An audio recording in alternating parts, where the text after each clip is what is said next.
be! Nako, K-drama recommendation naman tayo for today's video. Natapos ko na finally itong Moving. Yes! Matagal na siyang available sa Disney Plus. Kung gusto niyo siyang panoorin, nako, gora na sa Disney Plus. Sobrang ganda nito.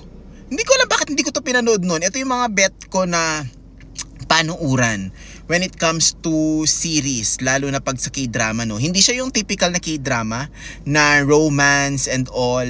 Meron sila mga powers. Oo. Sobrang plakado yung powers. Alam niyo, habang pinapanood siya, nangarap ulit-tuloy ako na parang bumalik ako sa pagkabata ko na. Ay, gusto ko uling lumipad. Yung uli. Gusto ko makalipad, ganyan. Ano ba? Pag nagkaroon ba ako ng superpower, ano yung magiging superpower ko? May mga ganong realization. Bumalik ako doon sa point na yun. And sobrang galing ng acting, sobrang galing ng cinematography, sobrang galing ng screenplay nitong series na ito. Pinagbibidahan siya nila Miracle at Cell number 7, ayan, and ni Jo In-sung na super crush ko. Nako, sana more K-drama pa siya. Medyo hindi niya na siya masyadong nagagagawa ngayon, no. And itong si Han Hyo-joo, si Dong Yi, ayan, sila yung mga bida rito. And meron silang 3 anak na kung saan na-adapt nila yung powers ng kanilang parents, itong 3 parents na ito. And meron pang iba na ang ganda ng pagkakatagni-tagni ng mga kwento.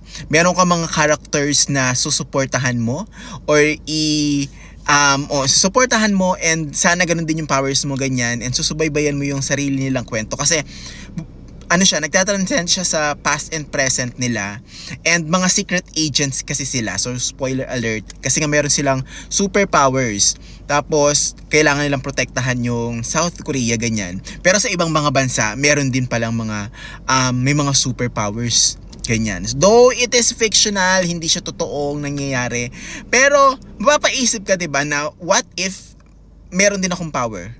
Ano yung magiging power ko? And para saan ko siya gagamitin? Something like that, diba? And maganda siya kasi meron din siyang romance. Yes, yung kanilang mga kiddo. And kahit sila, si Han Hyo-joo tsaka si Jo In-sung, meron silang love life dito. Pati na rin itong si Miracle number 7. Yun talaga itawag ko sa kanya, no? Pasensya naman po. Ayan. So, kung naghahanap kayo ng kakaibang K-drama, mga be, sobrang ganda nito, sobrang highly recommended ko itong Moving. 20 episodes siya, medyo mahaba nga lang siya.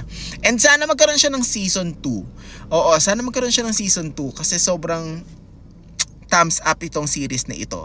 Kaya naman, after this video, nako, isave nyo na yan and simulan nyo ng panoorin. Promise, sobrang worth it ng Moving. Love, love!